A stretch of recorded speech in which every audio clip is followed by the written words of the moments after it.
Namo Vishnu Padaya Krishna Prestaya Bhutale Srimati Bhakti Vedanta Swami Iti Namine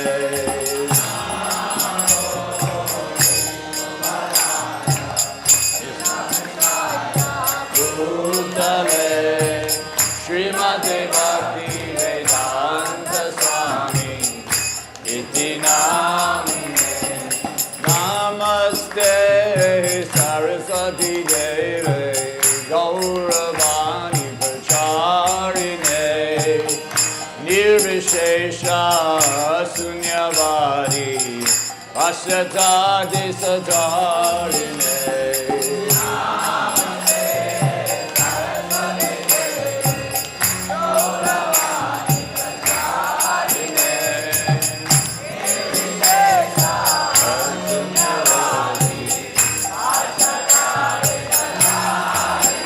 Jaya Sri Krishna Chaitanya Prabhu Nityananda Shri Advaita Gadadhar Srivasadi Gaur Bhakta Vrinda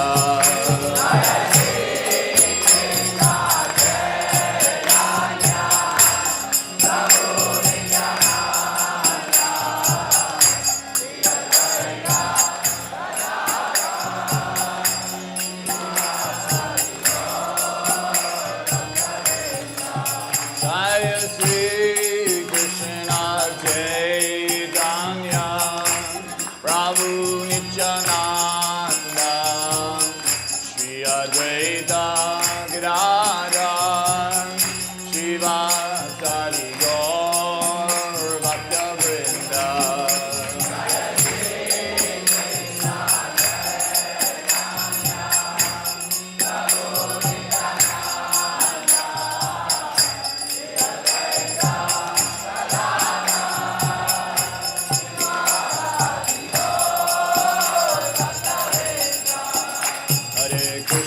Hare Krishna, Krishna Krishna, Hare Hare, Hare Rama, Hare Rama, Rama Rama, Hare Hare, Hare Krishna, Krishna Krishna, Hare Hare, Hare Rama, Hare Rama. Rama Rama Hare Hare Hare Krishna Krishna Krishna Hare Hare Hare Rama Rama Rama Hare Hare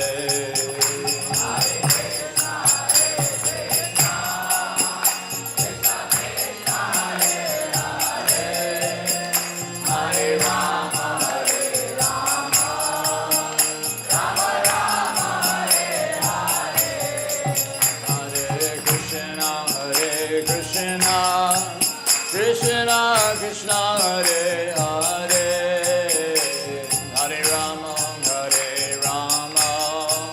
Rama Rama Hare Hare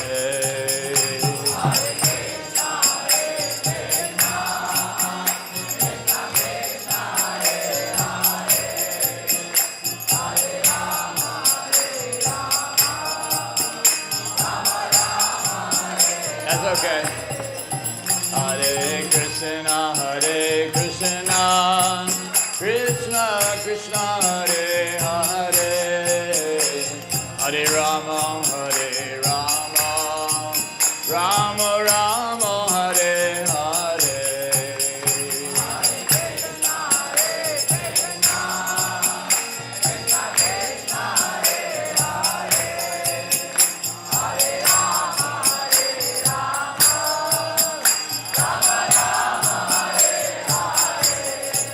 Hare Krishna, Krishna Krishna, Hare Hare, Hare Rama,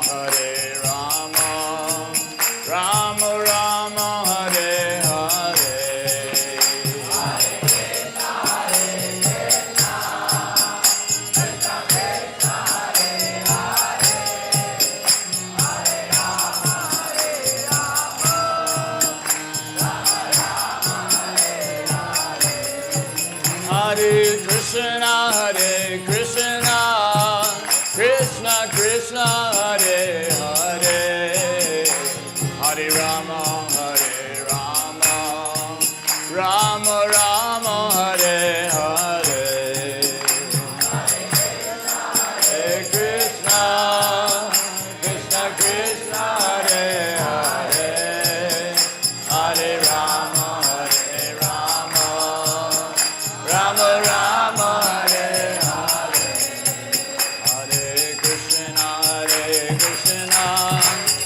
Krishna Krishna Hare Hare Hare Rama Rama Rama Hare Hare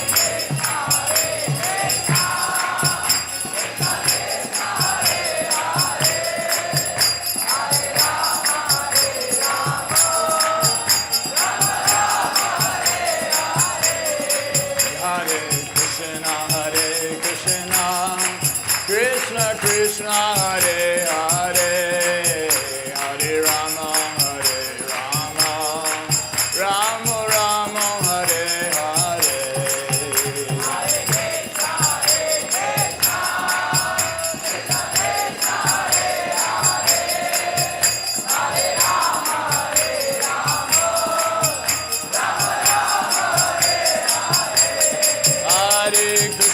Hare Krishna Krishna Krishna Hare Hare Hare Rama Rama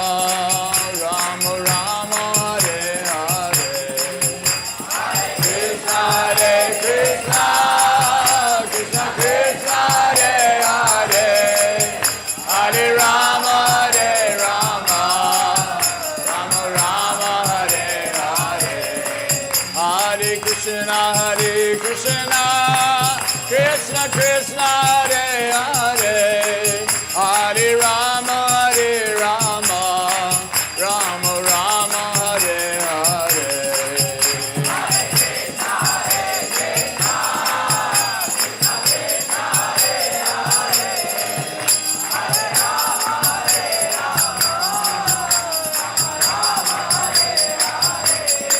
Hare Krishna Krishna Krishna Hare Hare Hare Rama Rama Rama Hare Hare Hare Krishna Krishna Krishna Hare Hare Hare Rama Rama Rama Hare Hare Krishna Krishna Hare Hare Hare Rama Rama Hare Krishna Krishna Krishna Hare Hare Hare Ram Ram Hare Hare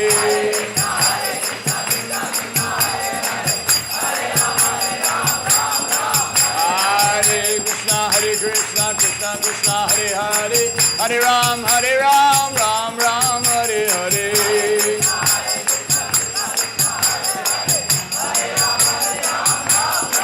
Hare Krishna Krishna Krishna Hare Hare Hare Ram Ram Hare Hare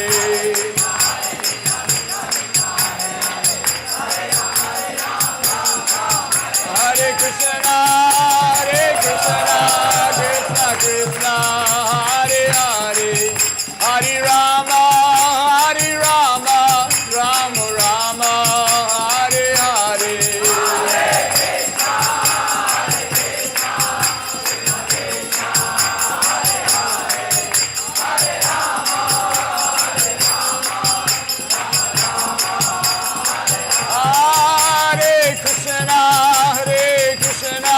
Krishna Krishna Hare Hare Hare Rama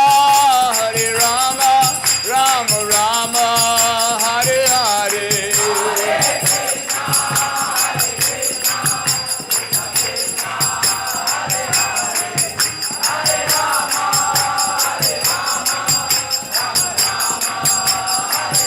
Jaya Prabhupada Shila Prabhupada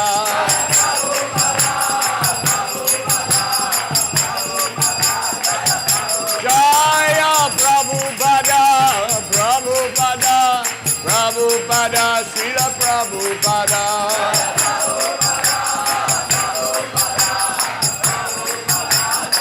Nitai Gaur Hari Bol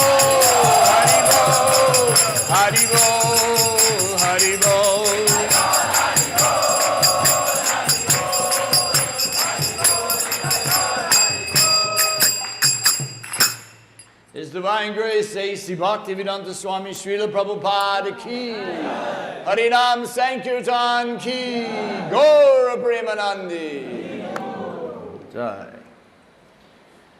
So, my name is Jivanath Das, and I'm originally from Philadelphia in America.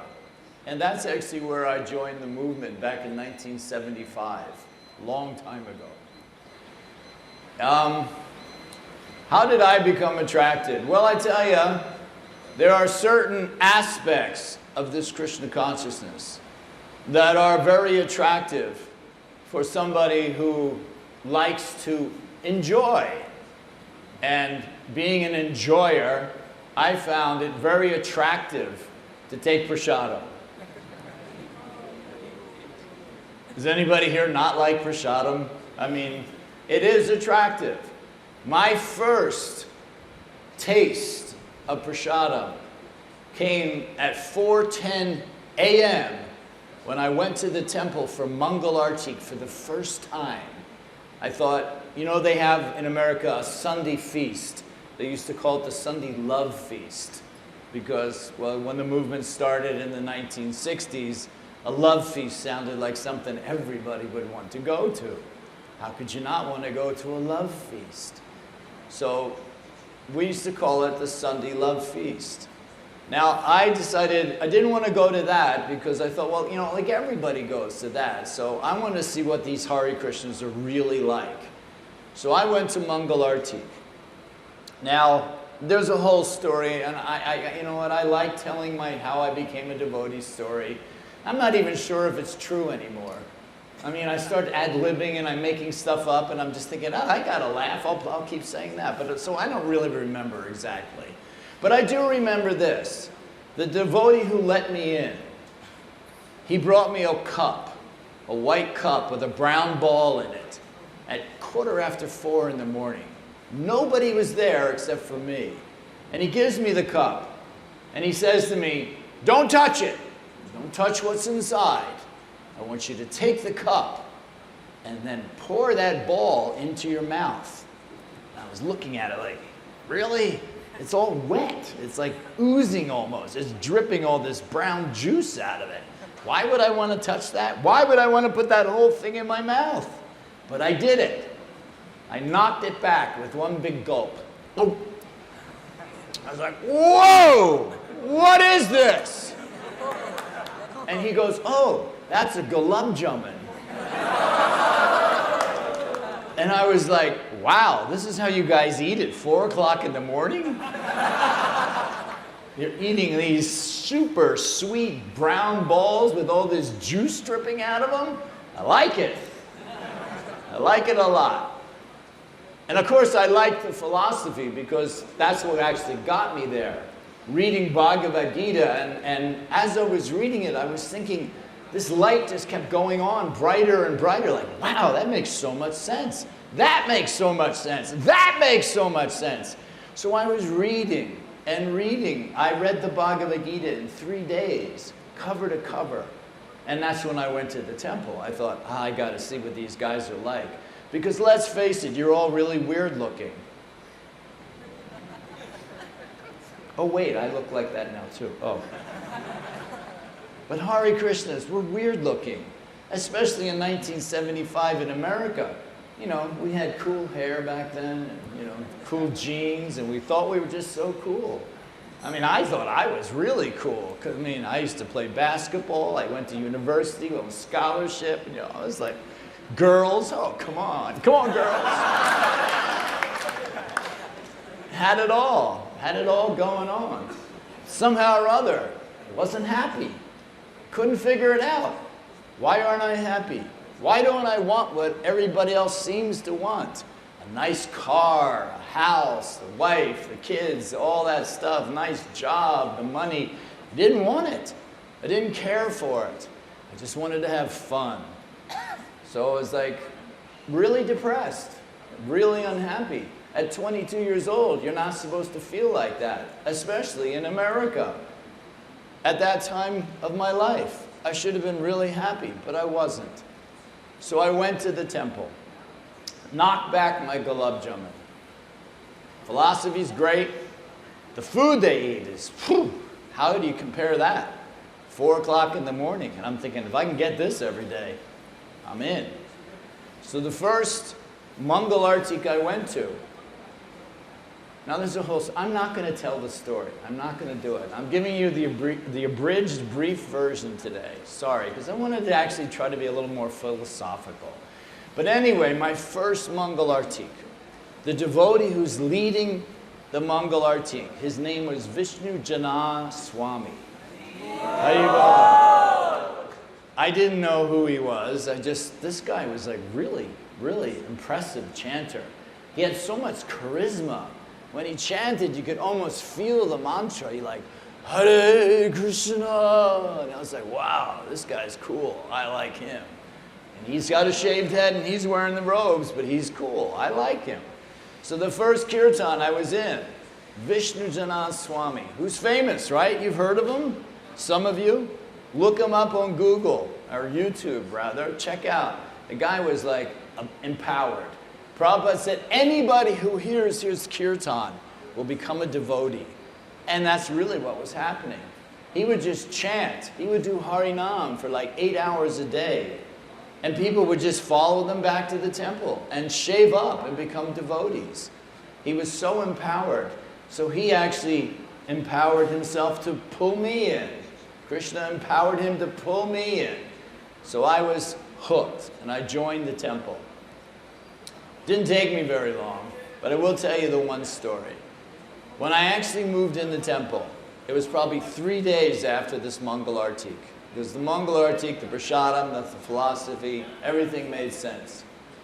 So 3 days later, I move in the temple. I come in with one big bag of all my stuff, which they took. I sit down in a chair, and everyone's being so nice to me, because I'm the new guy, Bhakta Joe. And everyone's like, hey, Bhakta Joe, hey, Joe, hey, everyone. And I'm sitting there. Then all of a sudden, this is my first day, I hear a buzzing sound on my head. Bzzz, bzzz. Whoa! Like, whoa, what's up? I just got here. I literally just got there, and I got shaved up. So there's like no changing your mind, no testing the waters. Should I stay or should I go? No, you're a Hare Krishna now. No question what I was going to do, but I'm going like this, like, hey, wait, guys, you missed a spot.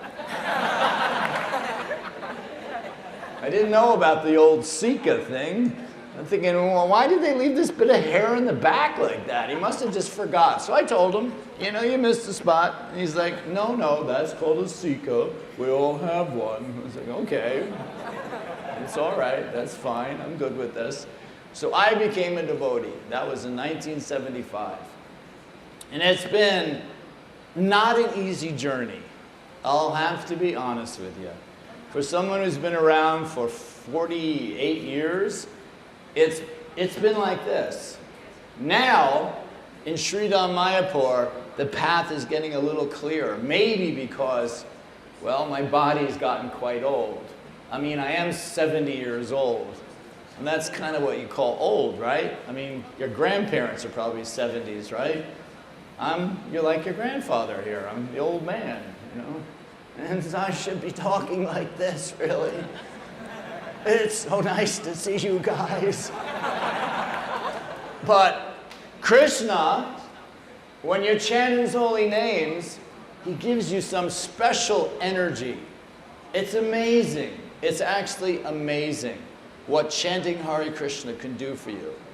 You get empowered. When you surrender to the holy name, you become empowered. And your power comes from that mantra. It's not that you're so special. None of us are really so special. But that mantra is very special. Now, in the last days of Srila Prabhupada's time with us here, one of the things he said a couple days before he left his body, he said, I always wanted to reduce eating, sleeping, mating, and defending to 0. He said, I had mating and defending at 0, and now that I've been sick, I have eating and sleeping to 0. Because he stopped eating and he wasn't sleeping. And he said that was actually the goal of my life, to bring those 4 things to 0. Now, that's kind of like what we do in our material life. We eat, sleep, mate, and defend. We do that. All human beings eat, sleep, mate, and defend. All the animals, they also have this luxury of eating, sleeping, mating, and defending. Now, for us to advance in spiritual life, we have to try to reduce those 4 things. Because those 4 things are actually for everybody, every living entity. It's not a big deal. You sleep in a nice bed, so what? You're still sleeping. The dog sleeps, you sleep. The cat eats, you eat. Maybe you're eating nicer cooked foods. You're not rummaging for it. You're not having to struggle so much for it. But it's the same. It's actually the same. So devotees, now we are being asked to follow the 4 regulative principles, which is really the basis of our whole movement. Our 4 regulative principles and chanting Hare Krishna. Now, could it get any easier? Well, it's not so easy, is it? I mean, it really isn't that easy. It sounds kind of easy. Oh, just follow the regulative principles and chant Hare Krishna. Well, you know what Prabhupada once said? If you do this, if you follow these 4 regulative principles and chant Hare Krishna, I guarantee you, you will go back to Godhead. And if you didn't hear it the first time, Srila Prabhupada repeated it. I guarantee it. How simple is this? To get out of this material world, we simply follow 4 regulative principles, which really only brings us to human life, takes us above the animals. It's really not that great of an accomplishment. But for living beings here in Kali Yuga in this time, it's a big deal. People used to come and be attracted to this movement. And we would tell them, we follow these 4 regulative principles. And people are like, no, no way. Even when Srila Prabhupada first started this movement in 1966, there were a group of devotees who were following and wanting to take initiation. But they didn't really understand how it all worked. So Prabhupada says, yes, I will initiate you. I will take you as my disciple. And they were like, oh, great. You know, it's so casual, everything's nice, it's all neat. They used to come to the temple, listen to Srila Prabhupada give a class. When the class was over, they'd go out and they'd have a cigarette. Go to the coffee place, have a coffee, have their cigarette, discuss the class. Wasn't that a great class? Yeah, great class. They were still doing all kinds of intoxication. So Prabhupada hadn't actually said, okay, we have these things called the regulative principles. So when they actually asked about initiation, Prabhupada told them there are 4 principles. Actually, he didn't say 4. He said there are principles. That's right. He said there are principles, rules that you must follow. Now, back in 1966, the word rules, it's a dirty word. Because people in 1966 were like just into this whole free love and free drugs and everything's fine, everything's wonderful. No rules. We're not following any rules. We do what we want. The Prabhupada says, no, there are rules. If you want to be my disciple, you must follow rules. And the first rule is no gambling. And they're all like, gamble? Who gambles? I don't even have any money for food. Why would I gamble? Not a problem. I can give that up. I don't even do it. So it's not a big deal to give it up. And the second one was no eating of meat, fish, or eggs. Now, a lot of them were already vegetarian because they were kind of, new age, searchers, and it didn't make sense to killing animals. And so that was not a big deal. They were fine with the 2 regulative principles. If Prabhupada had just stopped with the 2 regulative principles, So many people would have come, right? So many people would have been attracted. We have 2 regulative principles, everybody. That's it. No gambling and no eating of meat. Okay, I can give up the meat. But Prabhupada said, no, there is another. No intoxication. Like, sorry? No intoxication? I'm still coming down from the last LSD trip. And, you know, I just bought like half a pound of marijuana the other day. Prabhupada says, no intoxication, no marijuana, no LSD, no coffee, no tea, no cigarettes. Half of them left. I can't give up my coffee. I drink coffee every day for the last 10 years. I'm not giving up my coffee. I am so hooked on these cigarette things, I can't do it. I love the philosophy, but I can't do it. So half of them left. But the others that stayed, they were like, okay, I'm ready to be a disciple. I will follow these 3 regular principles. And then Prabhupada said, there's a 4th. And they're like, uh-oh. What's he going to say now? I mean, isn't it like enough to give up the, marijuana and LSD and stuff? Isn't that enough? And Prabhupada says, no illicit sex. And all they heard was no sex. They're like, no sex? Come on, I've been, no sex. Half of them from the other half got up and they left. Can't do that one, sorry. No. Have fun, guys. See you later. We're out of here. Then Prabhupada explained it. He explained what no illicit sex meant. Okay, maybe we can pull that one off. No illicit sex, no gambling, no intoxication, no meat eating. Okay. 4 regulative principles.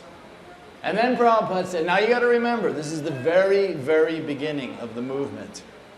We weren't actually doing what we call rounds with our japa.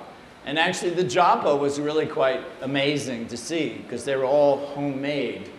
You would go to the arts and crafts stores and buy different colored beads and you would make japa beads.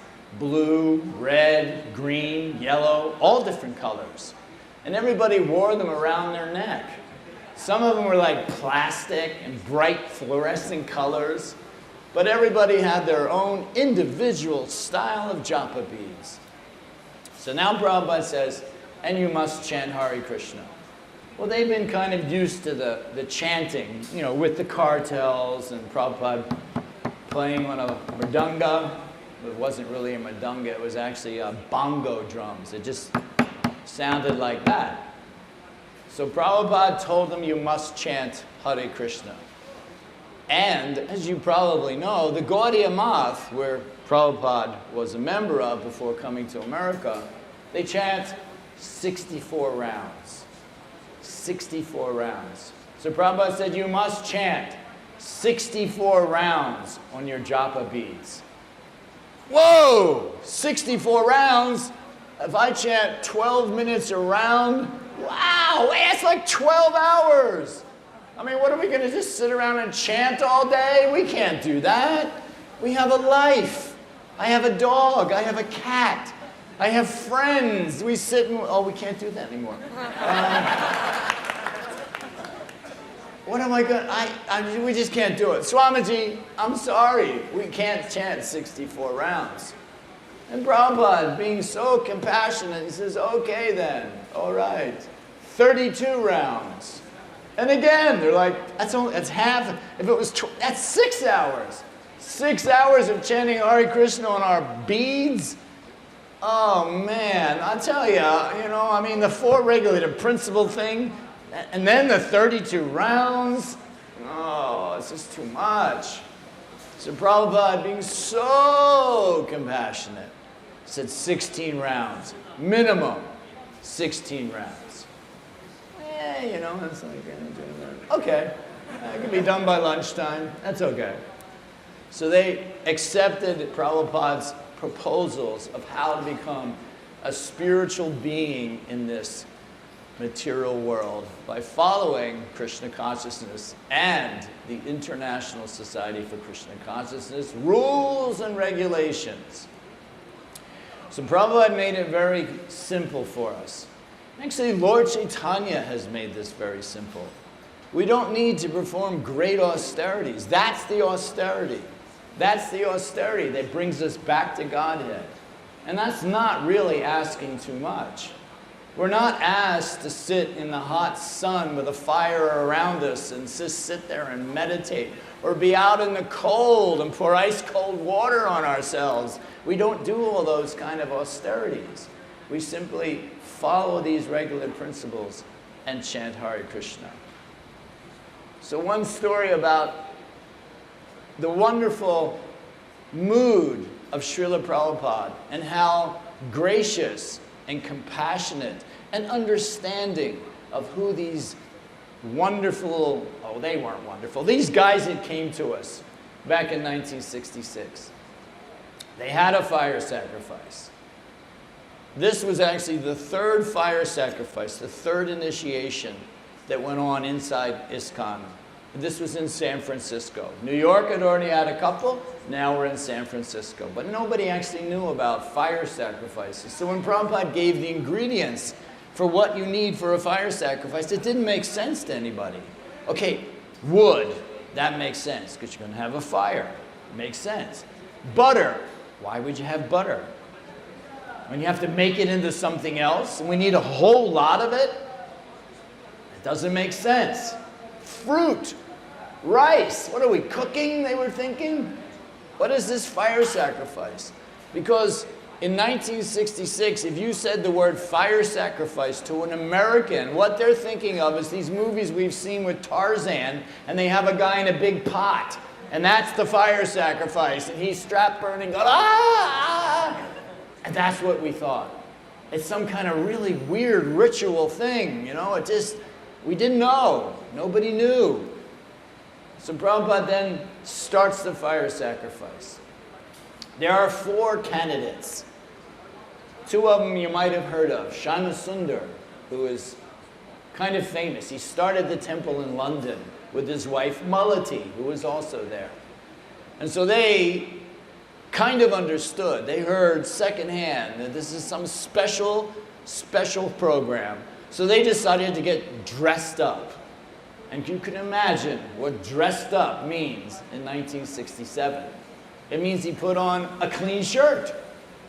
And, well, he had some jeans, but they had holes in them, but at least they were clean. And he had a jacket that he borrowed from a friend. And he put on a tie. The tie didn't match the jacket didn't match the shirt didn't match the pants. But that was the 60s in America. Very colorful. And his wife or girlfriend, Malati, well, she didn't really have anything what you would call respectable to wear. So she wore one of his dress shirts with a pair of pants underneath it. So she was looking kind of, well, not nice, but, you know, for what we were trying to accomplish, nice. So the fire sacrifice starts. And they're all watching Srila Prabhupada. He's taking this ladle and he's pouring the ghee on the fire. And the fire is going up. Up and up.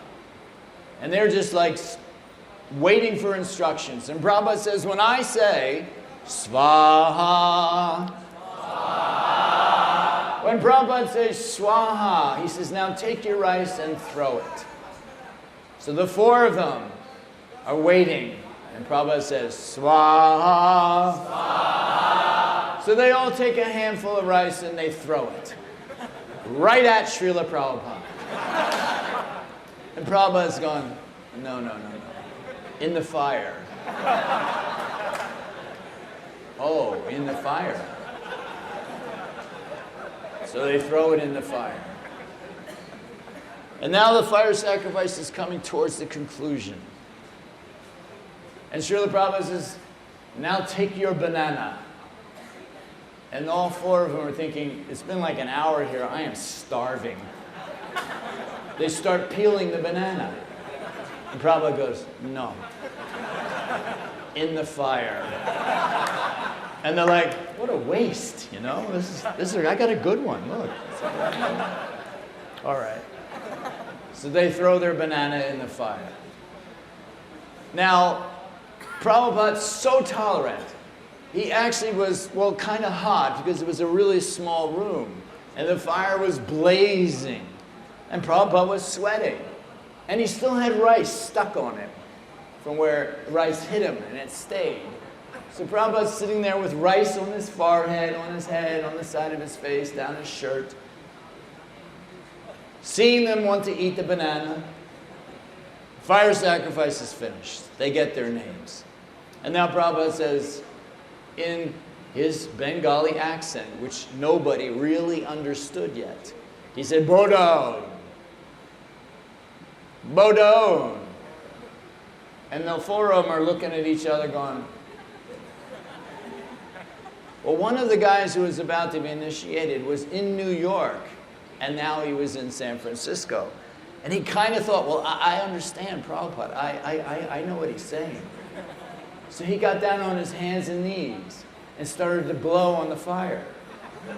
And all four of them followed suit. They all got down. They're blowing the fire right towards Srila Prabhupada. Prabhupada has to sit back a bit. He goes, obeisances, bow down. And they go, oh, obeisances, bow down. So Prabhupada, so tolerant, teaching us everything. But he was just so tolerant and so loving. And that's Srila Prabhupada's mood. Srila Prabhupada taught everybody how to do everything. Now, in the very beginning of the movement, like I said, nobody really understood fire sacrifices. So there came one in Sweden, and the devotees in Sweden had never heard of a fire sacrifice, never seen a fire sacrifice. So the same thing kind of happened there, sort of. First, Srila Prabhupada sits down and notices there are no flowers. No flowers anywhere. The room is not decorated. There's no flowers. So Prabhupada says, get some flowers. And he's getting a little agitated. He says, get some flowers. Why are there no flowers? So a couple of the devotees then ran out of the little temple, went to their neighbors, picked all the flowers, and came running back in. There's flowers. Okay. And then Prabhupada said, there is no fruit. There is no fruit. How can we have fire sacrifice? No fruit. So the temple president runs in the kitchen, gets out some apples and oranges and bananas, slices them all up on a nice tray, and brings them out. And Prabhupada says, no, not sliced fruit, whole fruit, like banana, whole banana from fire sacrifice. So the devotee runs back in, comes back out with the bananas. Now Prabhupada is getting agitated because nothing is going right. Nothing. And there was a young man sitting there, what we used to call a hippie, long hair, loved the prasadam, liked the kirtan, maybe followed one regular principle, chanted a little bit, you know, a hippie. And every time he would come to the temple, he would hear the devotees say, you know, chant Hare Krishna. Chant Hare Krishna. Whatever the problem was, whatever the complaint, chant Hare Krishna. So he sees Prabhupada getting agitated by what's going on. So he turns to Srila Prabhupada and says, chant Hare Krishna. So Prabhupada bends over and picks up his bead bag and chants Hare Krishna. Good advice, right? But that's how humble, how compassionate the founder Acharya of this International Society for Krishna Consciousness is. And because he showed these qualities, he demonstrated them himself. So often in the 1960s, swamis, gurus used to come to America, and they would say something and do something else. And that was the norm. That was the norm. They would say, you know, we must control our senses, and meanwhile they had 3 or 4 girlfriends, were smoking biddies, drinking alcohol, and they're trying to preach, you know, follow me, I'm enlightened. So we were all kind of like, you know, I'm sorry, you don't seem to be the real deal. Well, Prabhupada, he was the real deal. He walked the walk, he talked the talk. Whatever he said, he did it himself. Prabhupada chanted Hare Krishna. Prabhupada chanted on his rounds. Prabhupada read his own books.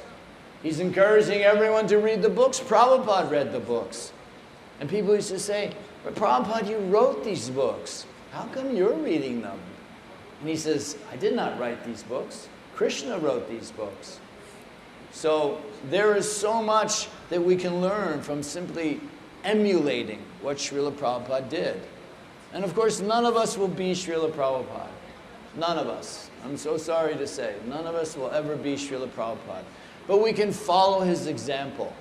We can follow his example. One time Prabhupada actually asked his devotees, he said, do you know why I wrote these books? And of course all the answers, well, you know, to give us the absolute truth, to help us understand Krishna, that we had to go back to Godhead, all these kind of answers came out. And Prabhupada said, no, I wrote these books to convince you to chant Hare Krishna. And that was the most important thing that Prabhupada wanted to stress. Everyone should chant Hare Krishna. It's so very important. Now it's advised that we chant 24 hours a day. Is that possible? Not really. Not when you're going to school or you're working or you're, you know, have things to do. But you can meditate on Krishna. You can meditate on his pastimes. You can sing Hare Krishna in your head. It's possible. It's doable. Now, that Vishnu Janan Swami, when he used to lead kirtan, he used to sing at a decent pace to keep it going. And he used to say, if I sing fast, there's no room for Maya to come in. It was a very nice thought process. The faster you chant, there's no room for Maya. So when you're chanting japa, that's why it's nice to be able to chant a little bit quicker, a little bit quicker. The more you can hear, the more you will chant nicer japa. Hare Krishna, Krishna Krishna, Hare Hare, Hare Ram, Hare Ram, Ram Ram, Hare Hare. I heard everything. It was very nice, but there's no room. So if you chant slow, sometimes the mind is with you on every word you say, and in between those words, the mind's saying, go get a drink, get something to eat, check your phone, it's been like 10 minutes since you looked at your phone. That's like a long time, isn't it? In 2023, 10 minutes to not look at your phone? I heard it beep, I could have sworn I heard it beep, somebody messaged me, I gotta look. You know one of the keys? I don't bring my phone when I chant japa. I don't bring my phone.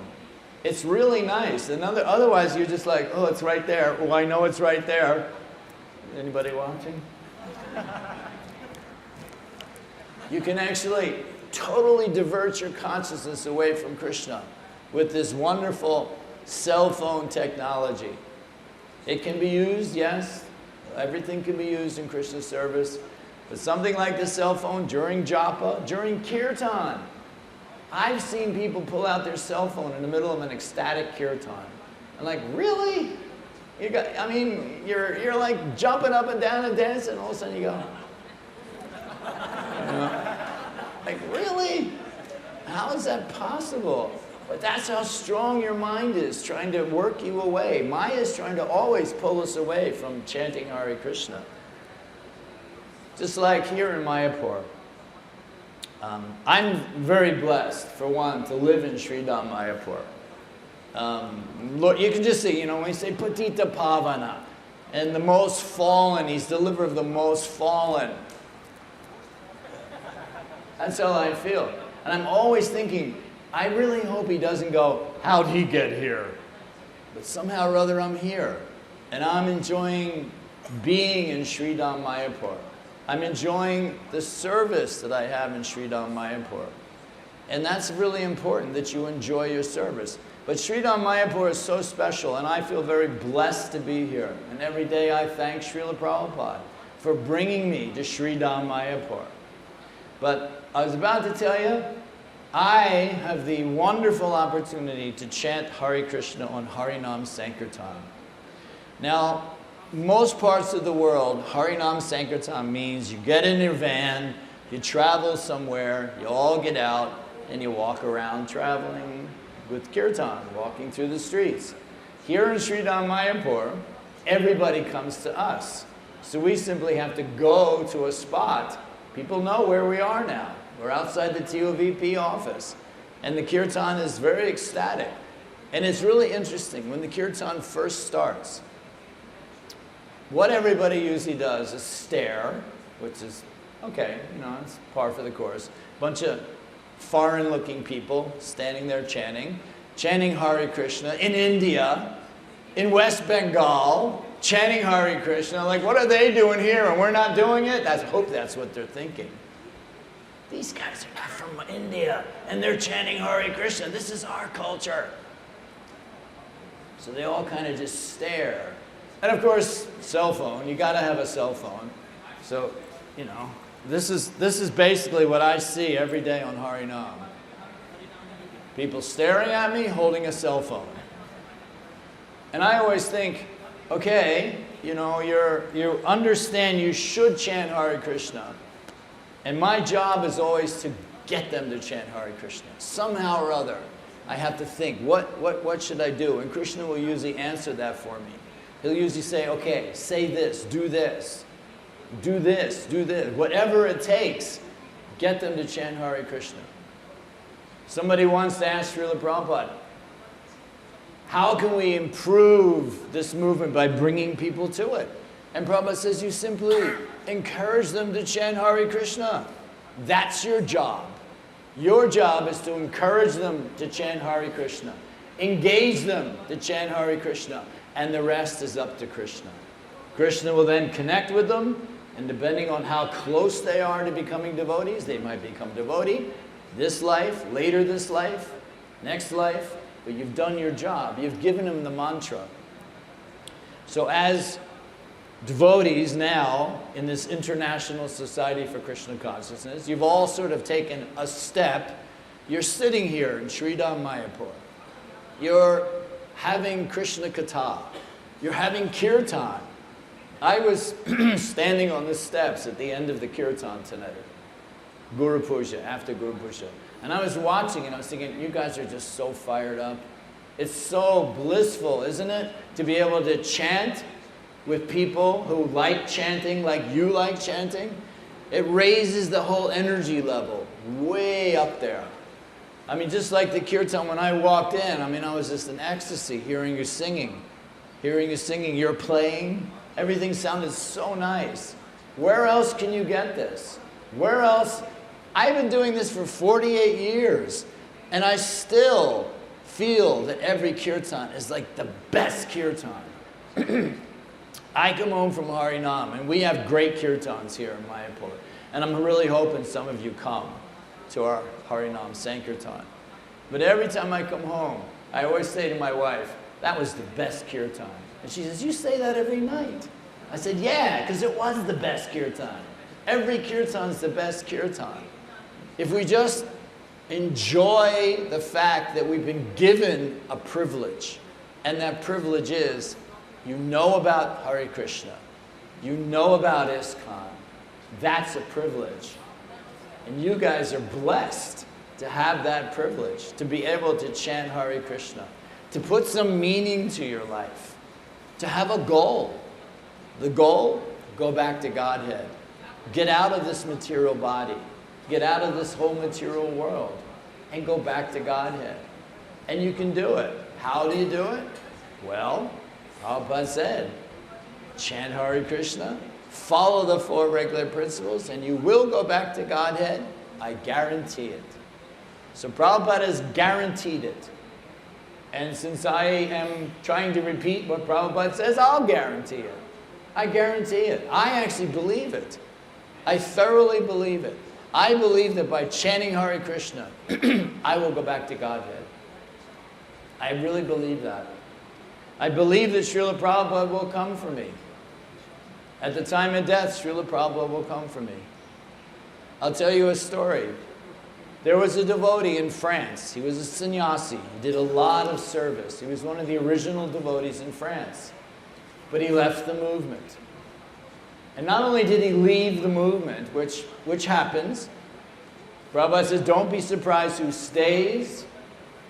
No, don't be surprised who goes, be surprised who stays. So this devotee left. And he didn't just leave to break the regulative principles, which is what most people do. He left and became a Satan worshiper. He was like the leading Satan worshiper in France, in Europe. He used to wear these outfits that were so demoniac. There are pictures of him. You can Google him. He's got like horns and he's just so out there. It was so sad to see a devout follower in this movement turn into a Satan worshiper. But anyway, he was contracted a disease, was getting ready to leave his body. And his girlfriend, who knew nothing of Hare Krishnas, didn't even know that he was a devotee, was at his bedside. And right before he left his body, he sat up and went, "Oh, Srila Prabhupada, you have come." And then left his body. And she had no idea who this Srila Prabhupada was. So she was asking the nurses and doctors. He said, "The Srila Prabhupada, you have come. Who is this?" And one of them knew that that was from the Hare Krishna temple. So she went there, and she told the devotees that story. Now this is somebody who became a Satan worshiper. And Prabhupada came for him because he did such nice service. He chanted very wonderfully from his heart. He made devotees. So Prabhupada didn't forget. Krishna doesn't forget. So this gathering here today, all that you've done in these days that you've been here, and days that you're going to be here, and days when you go back to where you're from, you're getting so much credit, so much spiritual benefit for. Nobody can take that away from you. If you were to walk out of here right now and say, "Okay, that's it, I want nothing to do with this Krishna consciousness," you've already made a lot of advancement. That if you don't finish it this lifetime, you'll come back again and finish it next lifetime. So we've made so much spiritual credit. And that's why every time you chant Hare Krishna, Hare Krishna, Krishna Krishna, Hare Hare, Hare Ram, Ram Ram, Hare Hare, you're making advancement. Just imagine yourself on a ladder, and right there you just took one rung. You went up one rung on the ladder. Just by that one mantra. That one mantra, you made some advancement that can never be taken away from you. Now, I'm actually thinking a lot of you, you've received books elsewhere. Europe, Australia, America.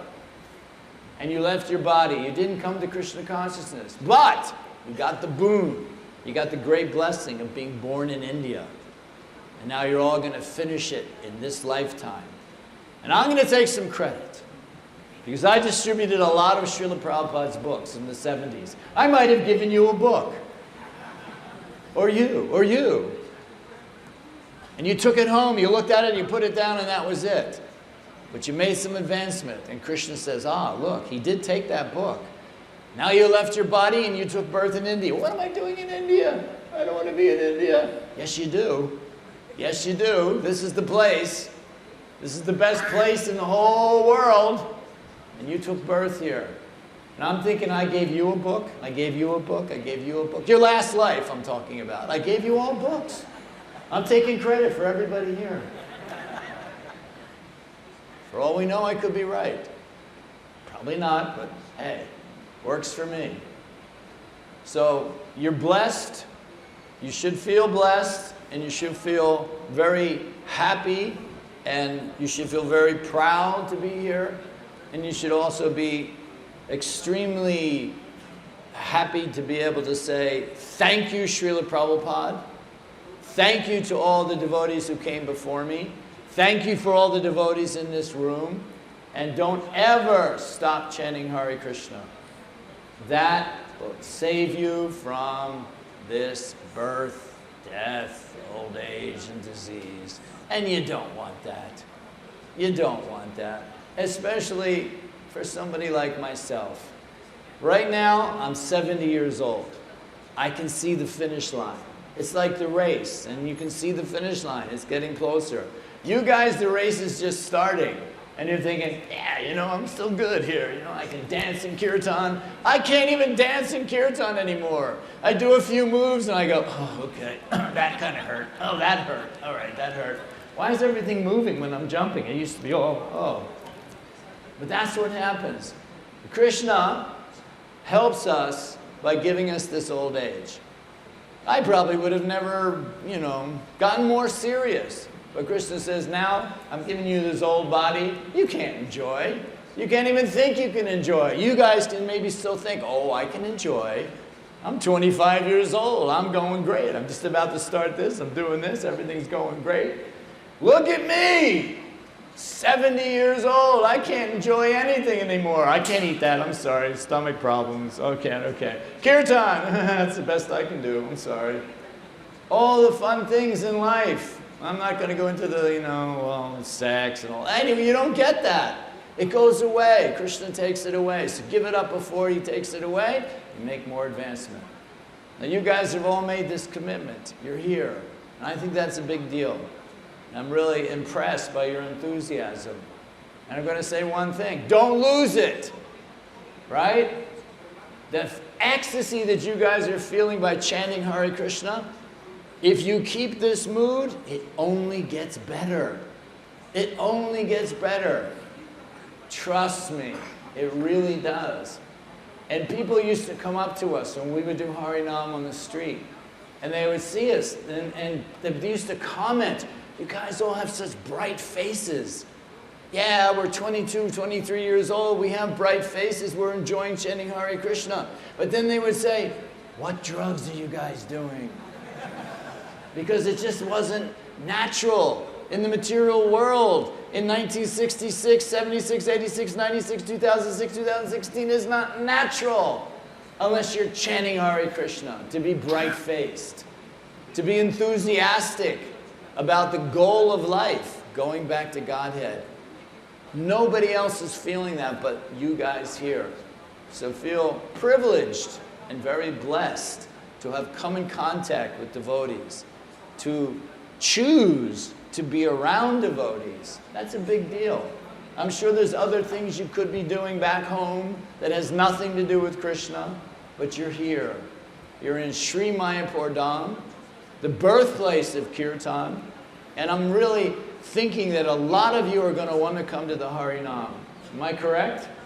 Are they allowed to come? Prabhu says you're allowed to come. He's given his permission, his blessings, and that means that he will come as well. Right? You got to hold him to. Will you come as well, Prabhu? Yes, he will. All right. So you will all come to Harinam. I don't care how many show up. You can all show up. It'll be ecstatic. I guarantee it will be ecstatic. No matter when you come, it will be ecstatic. So I want to thank you all for allowing me to sit and make some noise about Krishna consciousness. Hopefully you're encouraged to chant Hare Krishna forever and ever. Like one time, they were on a morning walk in Vrindavan, and there's a lot of flies. And the flies are buzzing all around, and everyone's getting really agitated by the flies. So finally one devotee said, Srila Prabhupada, are there flies in the spiritual world? And I'm like, this sounds like a joke, right? If like, come on, what a stupid thing to say. And Prabhupada said, yes. Ah. Yes, but they are not annoying, and they chant Hare Krishna. So, okay, we can deal with the flies in the spiritual world. But there are so many obstacles on our path, but if we stay strong by chanting Hare Krishna, by staying in the association of devotees, and by taking Krishna Prasadam, your journey back to home is guaranteed. Hare Krishna. Hare Krishna.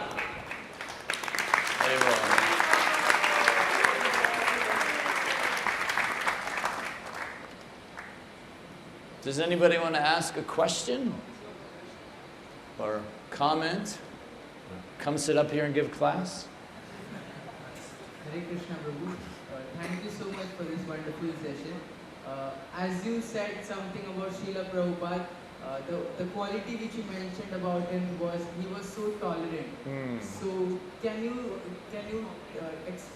can you express some more qualities about him and give us the idea of what is the first picture that comes to your mind when you think of Srila Prabhupada? Ooh, good question. I like that one.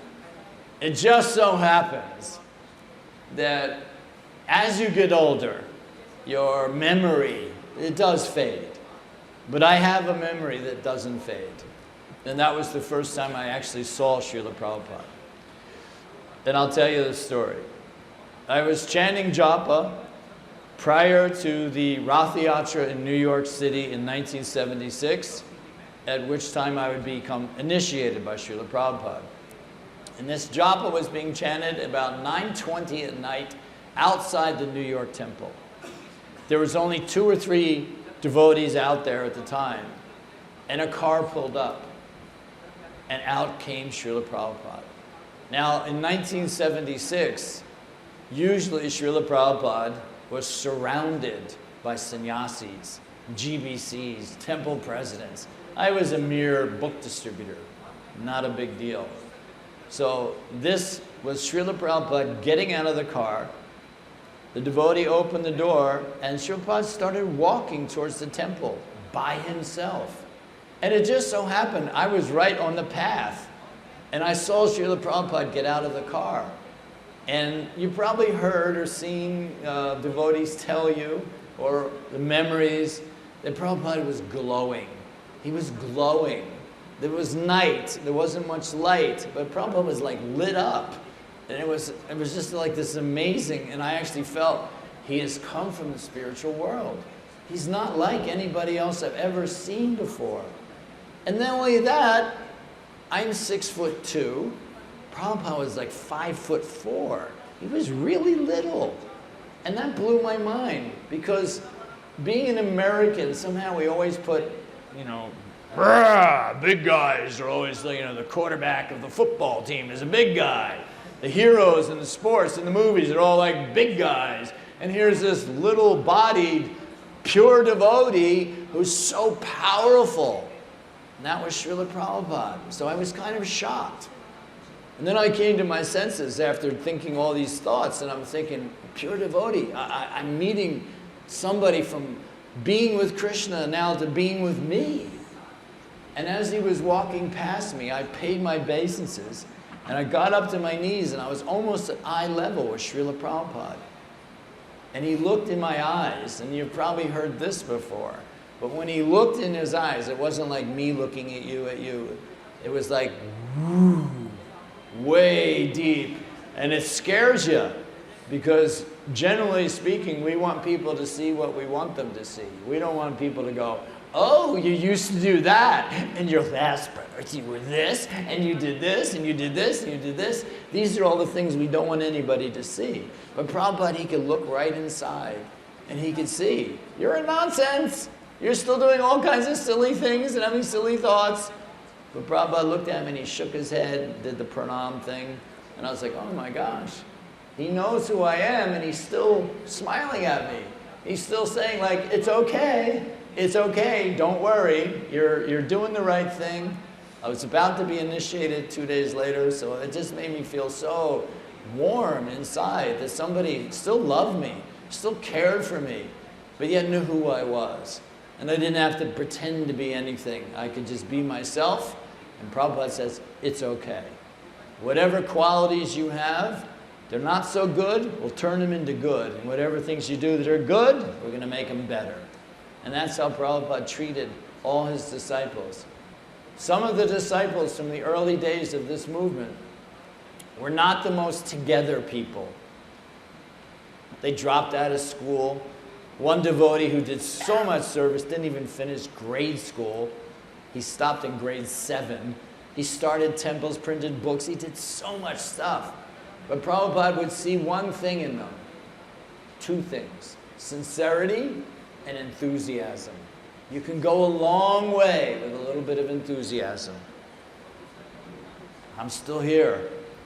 I'm not the most scholarly devotee. I probably could tell you less shlokas on my hand, one, two. But I've always been enthusiastic to chant Hare Krishna. I've always been enthusiastic to follow what Prabhupada's instructions were. And that is what has kept me connected to Krishna consciousness. So if you actually firmly believe in this Krishna consciousness movement, firmly believe that chanting Hare Krishna will take you back to Godhead, and you enthusiastically follow these principles and stay with them, association devotees, take prasadam, you're going back to Godhead. But that's the one vision that it's so clear. Everything else, I couldn't tell you too many other stories. I know a couple more stories. But if you come back next year, I'll tell them. You have to come back next year, though. But yeah, that's the one vision that's it's carried me for 48 years. Is seeing Srila Prabhupada. I only had a couple other interactions with him, but that one was the first and the most special for me. That is a vision I'll never forget. To actually see Srila Prabhupada. And you can hear and you can read and you get that connection with Prabhupada. There's no doubt. But I'll be honest, seeing Srila Prabhupada is pretty special. I gotta be honest. But thanks you for the question. That was good. Somebody else? Behind you. Yeah.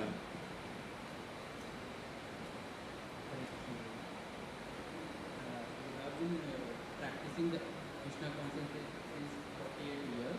Uh-huh. So, did you find any difference or did you realize any difficulties as compared to Western and the Indian culture? Oh, are you kidding? Are you kidding? Oh, the Western culture is just so degraded. It's so degraded. I've been living in Mayapur for 6 years, but prior to that, I was in Australia, Canada, America, and I chose, once I finished my business life, I decided I'm going to go live in Mayapur. I've always had an attachment to Lord Chaitanya.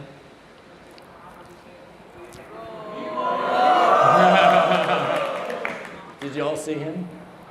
It's Lord Chaitanya on my arm. So I wouldn't forget, I put him on my arm. Anyway, if you can't see him, too bad. But I always thought that I'll finish this journey by coming to Sri Dham Mayapur. And Prabhupada often called his Western devotees dancing white elephants. And I actually feel like that is a really good term to describe me, is a dancing white elephant. Because now I actually feel like an elephant when I dance. I'm just like, and I used to be like, anyway. But what was the question? Oh, the cultures. Are you kidding? That's what I was going to say. The West is so degraded. It's so easy to be in Maya because they really sell the sense gratification product. And they sell it well. They really do. There's so much sense gratification. In America, if you go into a supermarket, there's supermarkets, they have all the psychology of where to put what, where, and all of that. And there's not only like a choice of one of 3 things, it's one of 25 things. And anything you can think of, you can buy. So you can just have your senses go crazy, and just everything about it is so set up to stay in the material world. And you can enjoy. It's all temporary, but you can enjoy there, especially in America and Canada and Australia, the countries I lived in. Australia, think about it. Great beaches, girls walking around in bikinis, nice food, everybody's got like a no worries mate, it's all good, no problem. So the whole mentality in the Western world is to stay in the material world. But as we can see, there is a swell of people getting back to their roots of Krishna consciousness, the Vedic culture. Look at you guys. Like in the West, they say, oh, look, Krishna consciousness it's fading, it's dying. And I go, come on, look around. Look at these guys. I was remarking when I was watching you guys in Guru Puja, I was standing over in what they call the VIP section, only because I can't dance anymore. But I was watching you guys dancing in Guru Puja, and I was thinking, oh my gosh, look at you guys. You're so bright-faced. You haven't done a lot of, bad things in your life yet. You're still fresh, you're still new, and you're taken to Krishna consciousness. And now you're all going to be running this movement in a few years. And I feel pretty confident that when I go and I leave, that the movement's in good hands. You guys are awesome. You're awesome. I could just feel the spiritual energy coming from you all. So it's, I wish I was in that 25-year-old body. I would have had a hoot. I would have had so much fun dancing with you guys today. Because we used to dance, crazy dance. So much energy.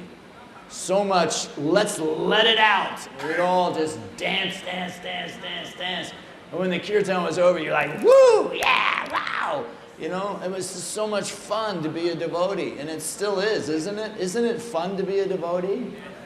You're not going to do it, right? You're not going to do this if it's not fun, right? If it's just pain and suffering, you're going to be like, oh, I can't do this. But because it's like, yes, I can do this. This is ecstatic. Want some prasadam? Yes, yes. You want kirtan? Yes, yes. You want to hang out with a bunch of great guys? Yes. It's all here. It's all here in Krishna consciousness. There's nothing better. Trust me. Having been on this planet in this body for 70 years, I can tell you, there's nothing better. There is nothing better than being a devotee, especially now, especially in India, and especially hanging around devotees like yourselves. You guys are awesome. Prabhu, I wanted to ask, how difficult was it for you to transition from your, the life before Krishna consciousness and once you got into Krishna consciousness? Like, what are the challenges you faced while you were transitioning? Like, you did mention about the 4 regulator principles and the reactions around it. But personally, how? Personally? Yeah, personally. Well, like I told you in the beginning of the story, I'd had it with material life. I knew I didn't fit in, and I was just bewildered. What am I supposed to do? I don't want to be a lawyer, an engineer, a doctor. I don't want to do any of those things. I just wanted to party and have fun. Play sports. That's what I wanted to do. But I wasn't good enough to make a living out of it, so it was like I was frustrated. So becoming a devotee, I felt like I was joining this Krishna conscious team, or I was a soldier in Prabhupada's army. These are all the kind of feelings I had. And again, I was surrounded by a bunch of guys my age, and we were all like, every kirtan was just like so ecstatic. And the prasadam was wonderful. I didn't mind sleeping on the floor. I didn't mind sleeping in a room full of 15 other guys. That stuff was just like, I don't care. I can actually see that this Krishna consciousness is making me happy. I was really happy. The key to that is, yes, when you first become a devotee, there's so much ecstasy. Like you guys are having a great time. Great time being a new devotee in Krishna consciousness. How are you going to be in 10 years, 20 years, 30 years? Are you still going to be having a great time? And that's up to you. If you stay enthusiastic about all the things that you enjoy right now in Krishna consciousness, they're only going to get better. Like I love kirtan. I love kirtan. I have really a hard time walking past a kirtan and not stopping and being a part of it, because it pulls me in. Because I've surrendered. This is me. This is what I like. I love kirtan. It makes me feel so connected to Krishna that there's nothing else matters. All my physical ailments go away. All my mental problems. Everything goes away when you just immerse yourself in the holy name. It's a special, special gift that Lord Chaitanya has given us in this age. It's just to let loose. So I didn't really find the problems. I didn't find the problems until later in Krishna consciousness.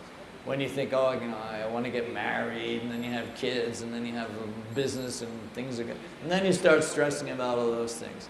But to be really honest, when I did those things, I always said to myself, you will go back, you will be a full-time devotee like you were when you joined, once my children are all in their 40s and late 30s and stuff like that, and they're all doing their own thing. And now I'm just a devotee again. So it's going to come full circle for me. And Krishna has fulfilled my desires of letting me come to Mayapur, letting me be involved with kirtan, letting me be involved with wonderful devotees. You know, like, this is very special for me to sit here. I can almost imagine myself sitting there like 40-some years ago and listening and going, okay, yeah, cool. You know, I didn't know any 70-year-old devotees besides Prabhupada. We were all 20s. The oldest guy was like 30, and he was old. But you guys are all like the same age, you got the same energy. You know, it's just ecstatic. And you should all be helping each other, bringing each other along. And then you won't have problems. And don't be afraid to open up. That's a really important thing, really important. When I was about 8 years in the movement, I ended up in Australia, and I was one of the older devotees. And the younger devotees used to always come to me with problems, and I used to like counsel back then. And I really felt that if you didn't open up to somebody else, to a senior, or even just to somebody, then the problem becomes bigger than it really is. But you will have problems. It's not like this is just a, you know, a smooth slide right back to Godhead. Maya is not going to give up on her. She's going to keep fighting for you to go back to the material world. But you have to be stronger.